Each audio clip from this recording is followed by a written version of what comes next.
नमस्कार साथियों, मैं खरगोन जिले से कपिल बडेरा एक कर सलाहकार भी हूं और एक कियोस्क बैंकर भी हूं। अभी मैंने एक न्यूज़ सुनी कि बैतूल जिले के भीमपुर गांव में एक कियोस्क बैंकर को इनकम टैक्स की तरफ से वित्त वर्ष 2017-18 हेतु 2,81,24,380 रुपये का टैक्स भरने का नोटिस आया है। तो मैंने सोचा कि क्यों ना कुछ महत्वपूर्ण बिंदु अपने कियोस्क भाइयों के लिए मैं इस वीडियो के माध्यम से बता दूं, ताकि उन्हें भविष्य में इस तरह की कोई परेशानियों का सामना ना करना पड़े। सबसे पहला तो महत्वपूर्ण बिंदु ये है कि आप प्रतिवर्ष, अगर आप एक कियोस्क बैंकर हैं, मतलब आपके बैंक खातों में आप लाखों या करोड़ों के टर्नओवर करते ही करते हैं, तो आप प्रतिवर्ष अपनी इनकम टैक्स की रिटर्न फाइल करें।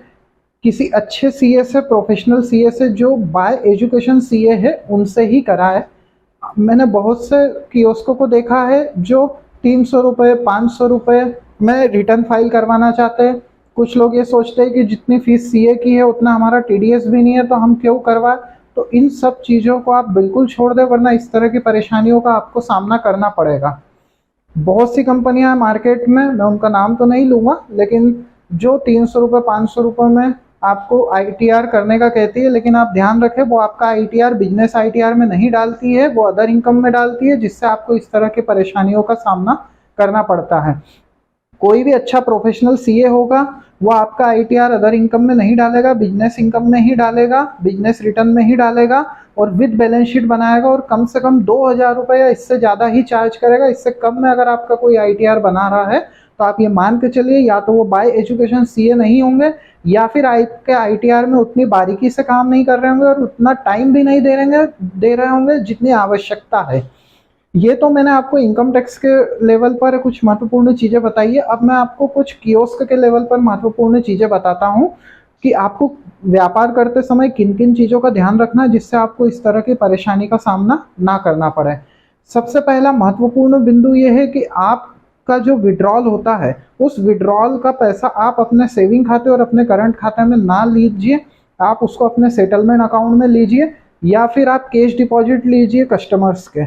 दूसरा महत्वपूर्ण बिंदु ये है कि अगर आपको किसी भी कारण से आप सेटलमेंट का पैसा आने तक का इंतजार नहीं कर सकते हैं, तो आप इंतजार, और आपको अपने सेविंग खाते या करंट खाते में लिमिट लेकर ही एटीएम से या बैंक से निकाल कर कस्टमर को कैश देना है, तो आप उस पैसे को डिवाइड कीजिए। डिवाइड आप कैसे करेंगे? अपने घर के जितने भी सदस्य हैं, सभी के बैंक खाते आप यूज़ करें, कोई सिंगल खाता यूज़ ना करें, और साल भर में एक सदस्य के खाते से 10 लाख रुपए से ज़्यादा का टर्नओवर ना करें सेविंग खाते में से, तो आपको इस तरह की कोई समस्या का सामना नहीं करना पड़ेगा। तीसरा महत्वपूर्ण बिंदु ये है कि आपके पास कस्टमर मनी ट्रांसफ़र के लिए आता है, कस्टमर फ़ोन पे करना चाहता है और आप फ़ोन पे कर देते हैं अपने अकाउंट से, ये बिल्कुल इनलीगल है। अगर आप इस तरह के केसेस में इनकम टैक्स की नज़र में आ गए, तो आपको 40% तक का टैक्स देना पड़ेगा। 30% तो नॉर्मल टैक्स है, उसके बाद पेनल्टी प्लस इंटरेस्ट, ये सब मिलाकर 40%। अगर आपने किसी का 10,000 करा है तो उसके ऊपर 4,000, और ऐसे करते करते आप लाखों या करोड़ों रुपए का साल भर में मनी ट्रांसफ़र करते हैं। तो आप बिल्कुल बंद कर दीजिए। थोड़ा बहुत पैसा कम कमाएंगे चलेगा, लेकिन आप ये बिल्कुल कर दीजिए। और मार्केट से कंपटीशन मत कीजिए कि आप मनी ट्रांसफ़र बहुत कम पैसों में कर रहे हैं। मिनिमम आप 2% का चार्ज तो मिनिमम चार्ज कीजिए कस्टमर से, आधा परसेंट 1% पर ये काम बिल्कुल बंद कर दीजिए। इससे तो अच्छा आप सेव परमल बेच लीजिए, लेकिन ये काम बंद कर दीजिए मनी ट्रांसफ़र का।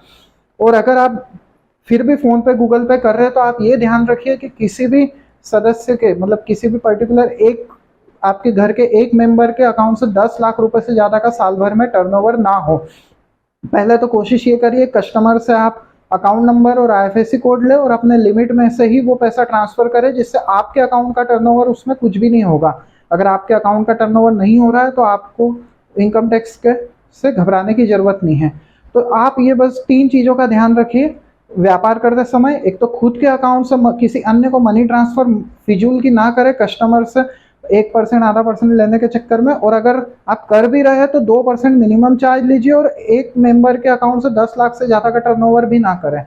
दूसरा ये है कि आप अपना पैसा सेटलमेंट खाते में लीजिए। अपने व्यापार का ज़्यादा से ज़्यादा 100 में 100%, 90%, 80%, 20, 30, 5, 10% चलेगा अपने खाते में, आप टर्नओवर कर भी रहे हैं तो। लेकिन आप ये ध्यान रखिए विशेषकर ये चीज़ 100% या मेजर अमाउंट में ना हो। इसके बाद भी आपको कुछ भी इशू आ रहा है इनकम टैक्स और जीएसटी से रिलेटेड, कुछ भी आपको इंक्वायरी करना है, तो आप मुझे कॉल कर सकते हैं। मेरा नंबर है 8962012000। मैं फिर से दोहरा रहा हूँ, 8962012000। खरगोन जिले से कपिल बडेरा, कर सलाहकार और कियोस्क बैंकिंग। आप मुझसे अपनी इनकम टैक्स की रिटर्न फाइल भी करवा सकते हैं और जीएसटी संबंधित समस्त कार्य करवा सकते हैं। नमस्कार।